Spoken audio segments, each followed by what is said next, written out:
was never a dream to be an elected official. It was never a dream to be the sheriff of anything. What I sought out to do was to really affect change in my community when I think we needed it the most. From my experience, where we were going as a profession, the ship needed to be steered in a different direction. One I like to call visionary direction, one that seeks the horizon and what can be versus what is. One of the biggest crises we face in law enforcement is manpower, the lack of manpower. And all that, we can go back to 2019, 2020. We had a mass exodus from our profession.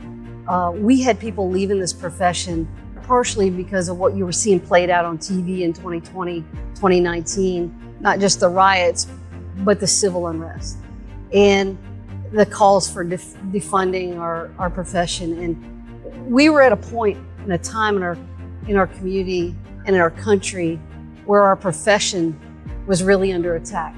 And I can't remember in 36 years there ever being a more critical time where our services were so needed, but people were afraid of us, or they feared us, or worse than that, they hated us because of the uniform we wore. And I remember in that moment, you know, when I came into office, thinking that we've got to resurrect this profession. My way of resurrecting that is to have our agency and the people within it decide how do we want the public to view us. So I had them come up with core values statements. And really everything we did was based on our core values.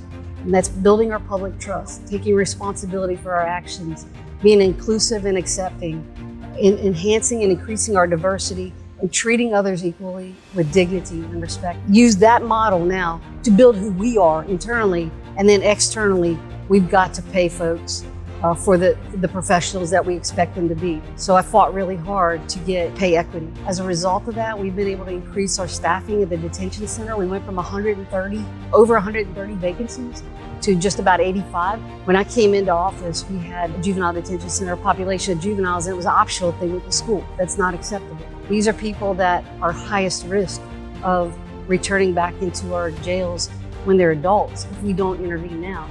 So bringing a comprehensive learning program through our school district, a principal, a librarian, and making sure that we mandate school.